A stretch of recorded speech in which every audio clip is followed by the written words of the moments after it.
Oh, tiada yang mustahil. Ku yakin saat Tuhan berfirman, ku menang saat Dia bertindak. Hidupku tidak bergantung apa kata orang atau tradisi dan pengalaman. Apalagi trauma, hidup kita tidak didikte dengan semua itu. Hidup kita itu bergantung dengan apa kata Tuhan. Kalau Tuhan berfirman, percayalah. Amat kering tulang itu, tapi tulang itu diizinkan Tuhan bertaburan di lembah terbuka. Supaya mereka itu siap untuk dijamah. Hati juga sama, jangan lari. Hanya karena belum terjadi keajaiban atau mujizat. Bukan berarti Tuhan tidak ada. Hadirat Allah di sana. Hati itu harus selalu dibuka. Supaya ketika Allah bertindak, Anda langsung menerimanya. Supaya ketika Allah berfirman, Anda langsung mendengarnya. Ketika Tuhan menyuruh Anda melakukan sesuatu, segera Anda melangkah.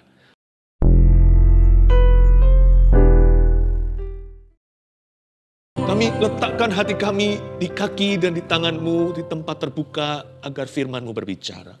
Kami percaya sesuatu akan terjadi hari ini di saat teduh. Mujizat pun terjadi ketika Engkau berfirman kepada kami. Sampaikan semua yang Kau ingin disampaikan kepada jemaat saat teduh. Sembunyikan hamba-hamba-Mu di balik salib-Mu, jadikan saluran berkat, saluran kuasa, bukan hanya saluran firman kata-kata. Dalam nama Yesus, haleluya.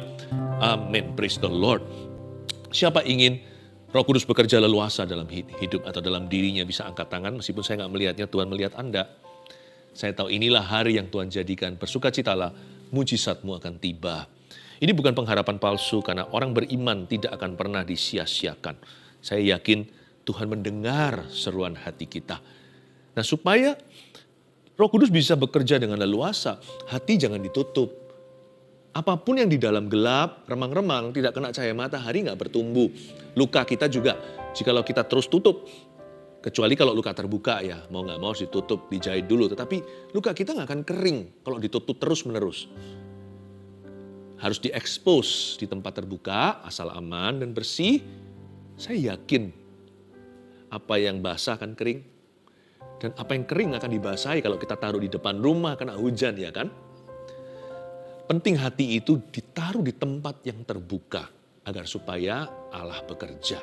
Karena Tuhan tidak pernah memaksa. Buka bersama-sama di Yehezkiel pasal yang ke-37 ayat 1-6 saya bacakan. Lalu kekuasaan Tuhan meliputi aku dan Ia membawa aku keluar dengan perantaraan Roh-Nya dan menempatkan aku di tengah-tengah lembah, dan lembah ini penuh dengan tulang-tulang. Ia membawa aku melihat tulang-tulang itu berkeliling-keliling dan sungguh amat banyak bertaburan di lembah itu. Lihat, tulang-tulang itu amat kering. Lalu Ia berfirman kepadaku, "Hai anak manusia, dapatkah tulang-tulang ini dihidupkan kembali?" Aku menjawab, "Ya Tuhan Allah, Engkaulah yang mengetahui."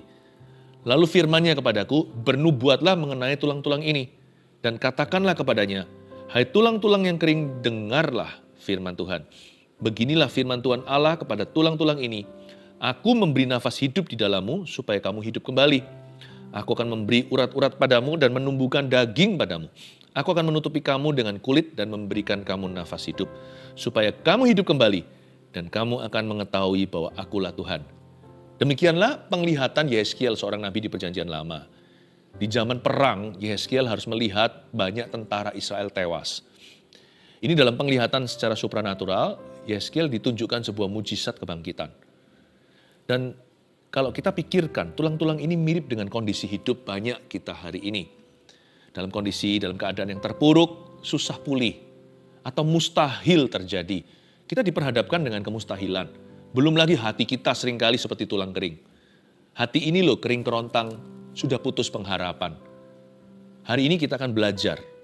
Asal hati kita terbuka untuk Roh Kudus, sesuatu yang baru, bahkan sesuatu yang di luar jangkauanmu belum terduga bisa terjadi. Kalau Allah berfirman, kuasa terjadi. Ayat pertama, lalu kekuasaan Tuhan meliputi aku, dan Ia membawa aku keluar dengan perantaraan Roh-Nya. Yehezkiel menjelaskan experience atau pengalaman pribadinya dengan kata-kata berikut ini. Kekuasaan Tuhan meliputi saya, kata Yehezkiel. Dan Tuhan membawa saya keluar dengan perantaraan Roh-Nya. Yang ini adalah astral body, jadi betul-betul keluar dari badannya. Rohnya itu dibawa Tuhan.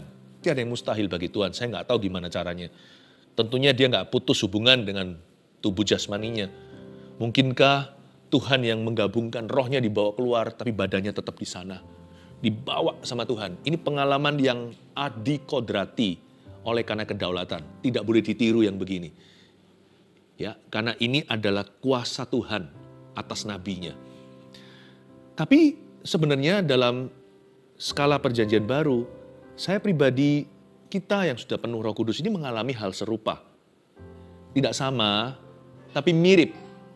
Lalu kekuasaan Tuhan meliputi aku. Dan ia membawa aku keluar dengan perantaran rohnya. Itu yang dialami oleh orang-orang yang setiap hari berdoa di dalam Roh Kudus. Kalau saya berbahasa lidah ya, saya itu mengalami kuasa Tuhan di dalam roh saya. Kekuasaan Tuhan itu meliputi saya. Dan ia membawa aku keluar bukan dari body atau dari badan. Dia membawa saya keluar lewat berbahasa lidah dari pemikiran-pemikiran saya secara manusia. Ya, bahasa roh itu luar biasa. Berdoa dalam roh itu powerful. Karena itu sanggup membawa kita keluar bukan dari badan kita. Jangan yang seperti Yeskiel ini terjadinya satu-satunya, nggak bisa ditiru. Tetapi Tuhan bisa membawa kita keluar lewat karunia berbahasa roh. Waktu kita mengaktifasikannya, kita exercise, kita memakainya, menggunakan karunia itu setiap hari untuk membangun manusia roh kita. Waktu saya berbahasa lidah, kuasa Tuhan meliputi saya dan dia membawa saya keluar dengan perantaraan rohnya, keluar dari pemikiran-pemikiran saya. Sehingga setelah saya bahasa roh itu, biasanya ada sesuatu yang disingkapkan. Meskipun ketika saya berbahasa lidah, pikiran saya nggak aktif. Ya kan? Saya nggak tahu saya lagi ngomong apa. Karena memang yang saya izinkan masuk dulu ke hadirat Allah setiap hari, setiap pagi adalah hati saya sebelum pikiran. Supaya jangan sampai saya ini bersandar pada pikiran sendiri. Manusia kan condongnya bersandar pada pengetahuan. Bahkan bersandar pada pengalamannya, pemahamannya, yang mana semua itu dangkal. Apa yang Tuhan mau lakukan itu yang mata kita belum lihat, telinga belum dengar, yang belum pernah berani kita bayangkan. Yang gitu harus ditangkap sinyalnya oleh manusia roh kita. Gak bisa hanya akal budi kita yang sementara. Makanya itu tiap pagi, tiap hari yang saya izinkan masuk dulu ke hadirat Allah adalah hati baru pikiran saya. Setelah hati saya masuk, hati saya merasa berapi-api, saya merasa peka, merasa dekat sama Tuhan, hanya dekat Allah saja aku tenang, seperti kata pemazmur itu mengekspresikan apa yang dia alami ketika dia sembahyang.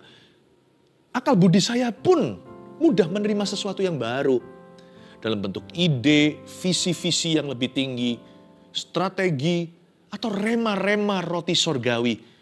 Pikiran saya itu disingkapkan. Jadi saya nggak bersandar pada pikiran saya, meskipun saya menggunakan pikiran saya. Saya nggak bersandar pada itu. Hati saya ini dipenuhi Roh Kudus dulu. Coba bayangkan, kalau hatimu tenang kan bisa berpikir jernih.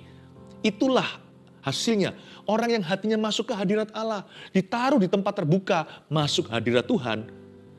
Akal budinya pun mengikuti, mudah menerima pewahyuan. Dapat hikmat-hikmat Tuhan. Sayang sekali kalau belum apa-apa pikiran kita yang memimpin seluruh kehidupan. Dikit-dikit main pikiran. Jangan salah, orang yang penuh Roh Kudus itu bisa mikir, malah mikirnya lebih jernih, pemikirannya lebih lengkap. Dan kalau Roh Kudus hinggap, pikiran kita, akal budi bisa menjadi brilian. Tetapi hati harus diserahkan dulu. Hati harus berserah dahulu. Hati harus berserah penuh. Lalu mengikutilah seluruh anggota tubuh. Tiap pagi, tiap hari saya berdoa di dalam roh. Dan kekuasaan Tuhan meliputi aku. Dan dia membawa aku keluar dari pemikiran-pemikiran saya secara manusia dan pemahaman sendiri. Dengan perantaraan rohnya. Yaitu melalui berbahasa lidah. Saya dorong keluarga saat teduh. Ini fungsional dalam memuji dan menyembah. Sangat penting dalam kehidupan doa. Juga dalam mesbah keluarga. Mintalah sama Tuhan karunia untuk berbahasa roh. It's useful for you. Itu sangat berguna dalam kehidupan rohani Anda. Itu sangat-sangat penting untuk hidup berkemenangan. Sekalipun itu bukanlah syarat untuk masuk surga, itu juga bukan takaran kerohanian seseorang. Orang bisa berbahasa lidah tetap bisa jatuh dalam dosa. Karena karunia bukanlah buah. Buah Roh Kudus itu kasih, sukacita, damai, sejahtera, sampai pengendalian atau penguasaan diri tetap harus ada di sana. Tetapi karunia itu punya fungsi tertentu, membantu, menolong kita. Sehingga kita tidak bersandar pada kekuatan sendiri.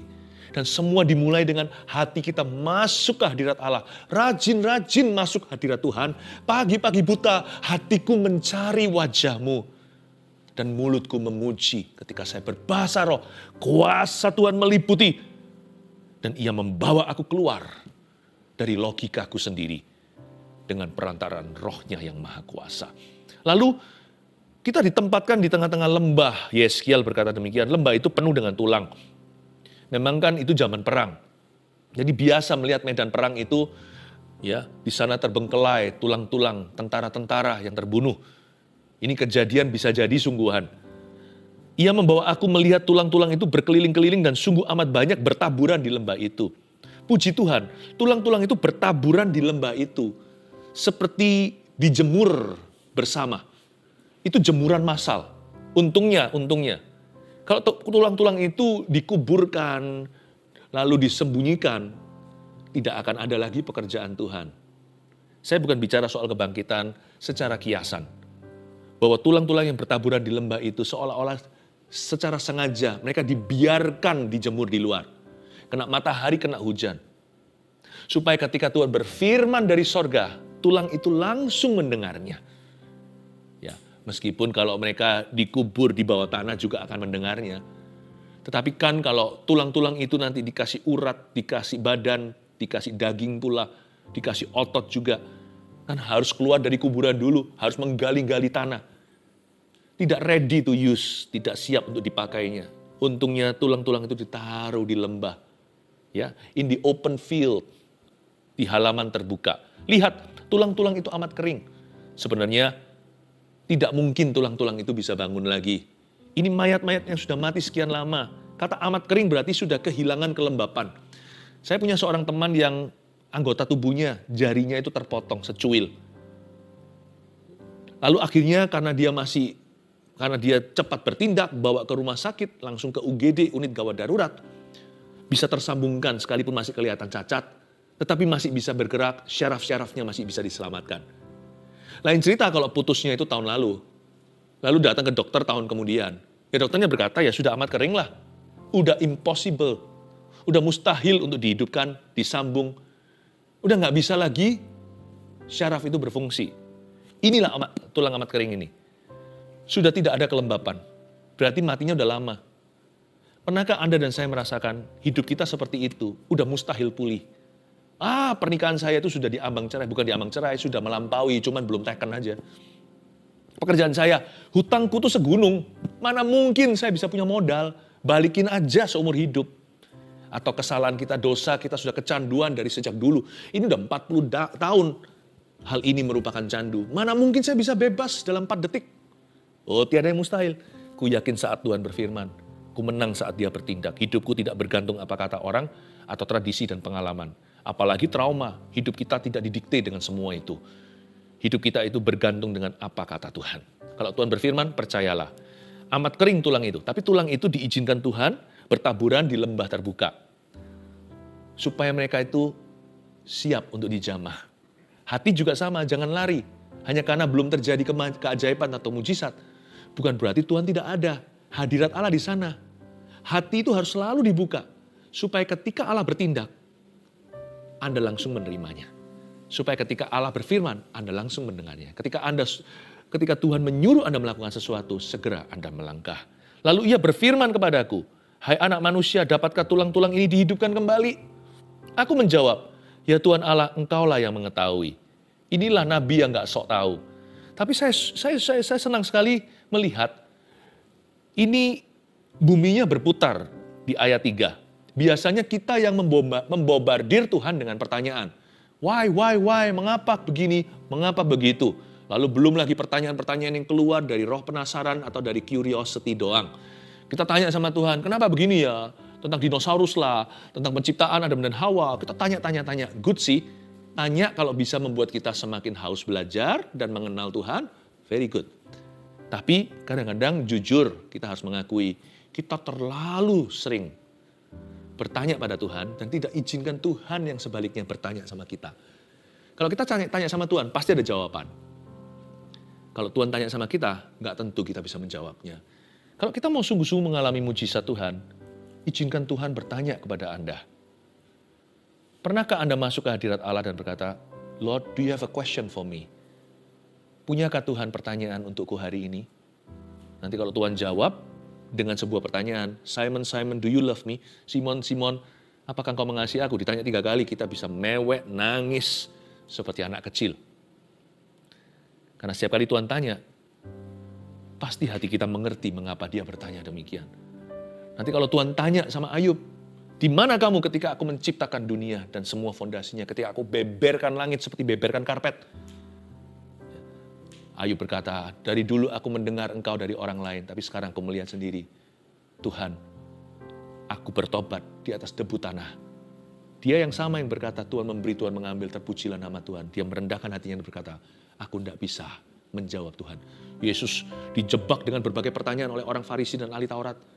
Dijawab semua sama Tuhan. Ini, haruskah kita orang Yahudi bayar pajak sama Kaisar? Kalau Yesus jawab, ya salah, tidak salah. Yesus berkata, koin yang kamu pakai untuk belanja di pasar, koin siapa itu? Ada gambar siapa? Kaisar. Berilah pada Tuhan, pada Kaisar apa yang milik Kaisar. Berilah pada Allah apa yang milik Allah. Bungkam mereka. Giliran Tuhan kasih sekali pertanyaan dalam sepanjang karir di Yesus. Mereka yang bertanya terus. Yesus tanya sekali, mereka nggak bisa jawab. Langsung bungkam, tidak berani buka mulutnya lagi selama-lamanya. Hingga mereka tinggal membunuh dia saja. Nggak punya alasan lagi. Yesus bertanya, hubungan anak manusia, Mesias dengan Daud apa? Kenapa Daud itu yang adalah nenek moyangnya berkata, Allahku, Allahku. Itu kan keturunan Daud. Tapi kenapa Daud menyembah dia dan berkata, Allahku, Allahku, Bapakku, Bapakku. Sebenarnya gimana sih? Mereka nggak bisa jawab. Mereka jawab A salah, mereka jawab B salah. Karena mereka menyangkali bahwa Yesus adalah Mesias. Dan mereka menyangkali Yesus adalah anak Allah. Yesus keturunan Daud, dia hanyalah manusia. Saudara-saudaranya kan kita kenal semua di Nazaret. Dia kan anaknya Maria, anak tukang kayu itu. Mereka tidak mau mengakui keilahiannya. Tapi ketika Yesus lemparkan pertanyaan itu, anak Daud juga adalah Tuhannya, mereka nggak bisa apa-apa. Kalau mereka mau menjawab sejujurnya, mereka harus mengaku bahwa Yesus adalah Tuhannya. Dan itu yang mereka tidak mau lakukan. Coba bayangkan, Tuhan sekali tanya, you tidak bisa jawab. Tapi kali ini Tuhan bukan tanya untuk menjebak. Tuhan tanya itu untuk mempersiapkan hati Yeskiel. Hei Yeskiel, anak manusia, dapatkah tulang ini dihidupkan menurut kamu gimana? Jawaban dia tidak klise. Tapi dia langsung merendahkan hati di hadapan Tuhan. Ini bagus. Manusia jangan banyak berbicara di hadirat Allah. Lebih banyak mendengar. Boleh berbicara, tapi perbanyak mendengar. Dan akhirnya Yeskiel menjawab dengan rendah hati, ya Tuhan Allah, Engkaulah yang mengetahui. Segera setelah dia mengaku bahwa Tuhan yang tahu, Tuhan beritahu. Langsung Tuhan beritahukan, yes, aku mau bangkitkan. Kalau kita datang pada Tuhan itu dengan hati yang mudah diajar, langsung terima pewahyuan. Karena hati kita terbuka. Kalau terbuka itu mudah untuk terima sesuatu dari Tuhan. Tapi kalau hati kita angku, tertutup, sok tahu, menuntut lagi, apalagi marah-marah, tuding-tuding ke sorga, nggak akan terima apa-apa orang yang menuntut Allah. Lalu firman-Nya kepadaku ayat 4, bernubuatlah mengenai tulang-tulang ini dan katakanlah kepadanya, hai tulang-tulang yang kering, dengarlah firman Tuhan. Yeskiel disuruh bernubuat, ayo akui firman. Confess the word of God. Suruh mengakui firman Allah, suruh mengakui iman. Bernubuat itu bukan memprediksi besok hujan atau tidak. Satu fase, satu dimensi nubuatan adalah prediction atau memprediksikan. Tapi tidak semua nubuatan itu memprediksikan. Nubuatan pada dasarnya adalah mengakui firman, mengucapkan keras-keras, ya, dan mengutip ayat-ayat dengan iman dan mengklaim janji itu untuk terjadi. Itu juga satu aspek nubuatan. Bernubuatlah mengenai tulang-tulang ini dan katakanlah kepadanya, hai tulang-tulang yang kering, dengarlah firman Tuhan. Beginilah firman Tuhan kepada tulang-tulang ini, aku memberi nafas hidup di dalammu, supaya kamu hidup kembali. Yeskiel disuruh ngaku begitu. Aku memberi nafas hidup di dalammu. Dia suruh mengakui seolah-olah Tuhan berfirman lewat mulutnya, aku. Tidak berkata Tuhan akan, tapi dia berkata aku. Dia mengulangi firman Tuhan. Firman yang dibaca maupun firman yang didengar. Logos maupun rema. Kalau kita mau rajin bernubuat terhadap situasi kita, apa kata ayat? Kutip itu, nggak perlu kita hafal semua ayat-ayat emas dulu. Kita hafalan, kita kutip setiap kali kita digoda, setiap kali dicobai, seperti waktu Yesus dicobai di padang gurun, Yesus selalu berkata, ada tertulis, lalu dia kutip firman. Anak Allah loh, dia sendiri adalah firman. Kalau kita kan harus kutip firman. Yesus itu firman. Yesus saja kutip firman. Bernubuatlah. Kutip ayat-ayat itu. Kalau kita nggak hafal, buka. Paling tidak kita tahu Yohanes pasal berapa. Kita tahu Matius pasal berapa. Kita tahu Galatia pasal berapa. Kita tahu kitab Mazmur pasal berapa. Buka, kutip, perangi ketidakpercayaan. Bisa jadi firman yang kita baca. Tapi kelihatannya Yeskiel ini bukan firman yang dibaca. Kalau kita baca, aku memberi nafas hidup dan sebagainya. Mungkin di kitab Kejadian Torah yang ditulis oleh Musa, itu ada cerita bagaimana Tuhan menghembusi nafas pada Adam. Tapi yang kali ini, kayaknya sih firman yang didengar. Terinspirasi oleh firman Logos yang tertulis, dia dapat rema. Dia merasa Tuhan ngomong begini sama dia, dan itu tidak melanggar firman yang tertulis ya. Itu pakemnya. Tapi setelah itu, dia dapat seperti kata-kata hikmat. Atau kata-kata janji. Dan dia ucapkan, aku akan memberi urat padamu, menumbuhkan daging padamu, aku akan menutupi kamu dengan kulit, dan memberikan kamu nafas hidup, supaya kamu hidup kembali, dan kamu akan mengetahui bahwa akulah Tuhan. Diucapkan. Orang yang mengucapkan firman, dia buat dirinya vulnerable, accessible, dia membuat dirinya rawan, tanda kutip, terhadap mujizat Tuhan. Dia membuat dirinya jadi mudah tertular kuasa Tuhan. Karena orang yang bernubuat terhadap situasinya, bukan mengeluh semata-mata, bukan orang hanya merengek-rengek, tapi orang yang klaim janji Tuhan dengan iman, orang itu membuat dirinya sendiri rawan di tempat terbuka untuk tertular kuasa dari Allah semesta alam. Orang yang mengutip, orang yang mengucapkan kembali firman yang dia dengarkan, iman timbul dari pendengaran, yang firman yang tertulis, yaitu Logos, di atas fondasi itu yang dia utarakan, yang dia ucapkan, yang diklaim, yang dikutip, yang diucapkan terus-menerus. Ini bukan sebagai mantra, karena hubungan kita adalah kepada Allahnya. Kita tidak memanipulasi firman-Nya. Tapi kalau Allah yang kita percayai, yakini, dan sembah, ini bicara sama kita, pegang kata-kata itu. Pegang firman itu. You can hold God by His word. Because God is faithful. Karena Allah itu setia pada firman-Nya.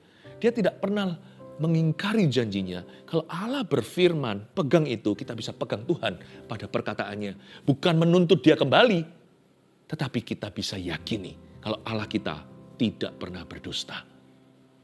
Waktu kita utarakan, kutip ayat itu, waktu kita ucapkan kembali dan akui, sebenarnya kita sedang meletakkan hidup kita di sebuah tempat lokasi yang strategis untuk alami perbuatan Allah.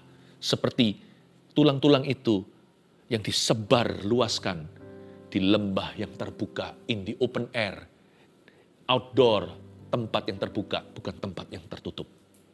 Seperti tulang-tulang yang memberi diri untuk disinari sang surya, dan kalau hujan pun basah, kita memberikan hidup kita terbuka untuk dibasahi kuasa Allah. Dan untuk disinari kasih karunia. Saya kasih 2 poin sederhana, tidak usah 3. Meletakkan hati di tempat terbuka agar Roh Kudus leluasa bekerja satu. Seperti lembah yang ada seperti tulang-tulang yang tersebar di lembah itu. Pertama, menjaga sikap hati berserah dan pantang menyerah. Berserah itu nggak pasif loh. Berserah itu percaya, berserah itu bukan pasrah. Inilah bedanya berserah sama pasrah. Pasrah itu kalah. Berserah itu diam. Tapi diam dalam percayanya. Diam karena dia teguh berdiri. Membela lokasi imannya. Dia tidak mau digeser dari pengharapan. Apapun kata dunia dan apapun keadaannya. Orang yang berserah itu bukan tidak berbuat sesuatu. Orang yang berserah itu berperang di dalam dirinya untuk mempertahankan imannya. Dan dia pegang teguh pada Tuhan. Berserah itu berarti mengikuti firman-Nya. Aku berserah. Kayaknya aku pingin balas orang itu. Tapi kalau Tuhan suruh saya, kalau ditampar pipi kanan, kasih pipi kiri, aku berserah diri. Aku pegang firman-Mu. Orang berserah penuh itu percaya penuh. Orang yang berserah penuh itu taat penuh. Bahkan ketika dia tidak bisa berbuat apa-apa, dia tetap berada di lokasi imannya. Dia tidak mau hengkang dari sana. Makanya orang yang berserah niscaya Alhasil, efek langsung atau sampingannya adalah orang itu tidak akan mudah menyerah. Orang yang berserah biasanya pantang menyerah. Jadi berserah itu nggak lemah, salah. Sama dengan orang lemah lembut itu bukan orang lemah. Orang lemah lembut itu punya kuasa tapi nggak membalas. Kalau dia nggak punya kuasa, dia nggak membalas atau mengalah, itu namanya terpaksa, itu lemah sungguhan. Tapi orang yang lemah lembut itu, orang yang posisinya di atas tapi nggak gencet kita. Seperti Tuhan itu loh lemah lembut. Harusnya Tuhan bisa marah ketika nggak boleh masuk ke Samaria. Harusnya mereka gituin Tuhan, harusnya Tuhan bisa balas panggil batalion malaikat. Tuhan nggak mau karena itu dia lemah lembut dan rendah hati. Demikian pula orang berserah itu seringkali kita salah ngerti. Kita campur baurkan berserah dengan pasrah. Kalau pasrah itu ya apa boleh buat, aku nggak bisa apa-apa. Nah itu orang nggak bisa berbuat apa-apa. Berserah itu bukannya nggak bisa berbuat apa-apa. Berserah itu hanya mau berbuat apa yang dikehendaki Allahnya. Dan dia berserah penuh pada kehendak Tuhannya. Dan dia serah penuh, percaya penuh bahwa Allahnya pasti akan membela. Allah kita adalah Allah yang bertindak, tahukah Anda? Diamlah dan ketahuilah bahwa aku adalah Tuhan. Dan Tuhan berkata pada Musa, kamu akan diam saja dan melihat kelepasanku. Menjaga sikap hati berserah, itu berarti hati kita rawan dengan kuasa Tuhan. Menjaga hati kita berserah, apalagi kita pantang menyerah, itu membuat kita selalu continue, terus ada di dalam map atau dalam petanya Tuhan untuk mengalami perbuatannya. Berserah. Yang kedua, jangan hanya berserah saja atau pantang menyerah. Isi bensinmu tabung panahmu dengan anak panah. 2, mengucapkan firman yang tertulis dan didengar. Yang tertulis itu namanya logos. Ini nggak usah diucapkan oleh Roh Kudus ke telinga kita, baca sendiri aja kita dapat. Kita dapat firman. Apalagi firman yang ketika kita baca, misalnya dari satu pasal ada ayat tertentu itu seperti melompat. Nah dari logos dia loncat, namanya rema. Atau bahasa orang kuno, ayat emas. Bisa jadi waktu kita doa, kita dapat satu kalimat yang tidak menentang firman ya. Tapi terinspirasi oleh firman, kita dapat kalimat kita sendiri. Dan kita pegang, Tuhan janji begini. Misalnya kita lagi gelisah, kita doa, nggak dapat apa-apa. Sampai ujung waktu kita berdoa setelah sekian lama, tiba-tiba Tuhan berkata, everything will be alright. Semua akan baik-baik saja. Meskipun kita tahu ayatnya, segala sesuatu indah pada waktunya di kitab pengkhotbah. Tapi kita dapatnya untuk doa.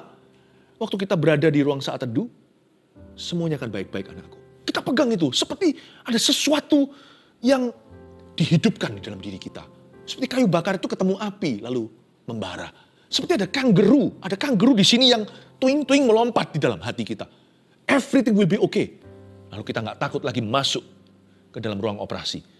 Atau ketika seseorang didiagnosa, kita ikuti semuanya, kita tahu ujungnya nanti kemuliaan Tuhan. Wow.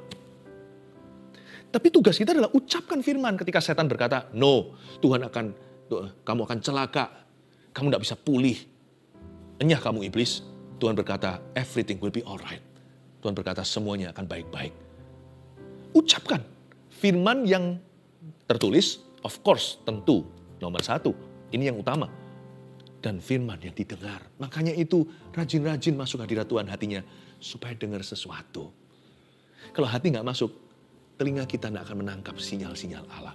Hati ini harus diletakkan di tempat terbuka. Nomor 1, menjaga sikap hati berserah dan pantang menyerah. Nomor 2, mengucapkan firman yang tertulis dan didengar.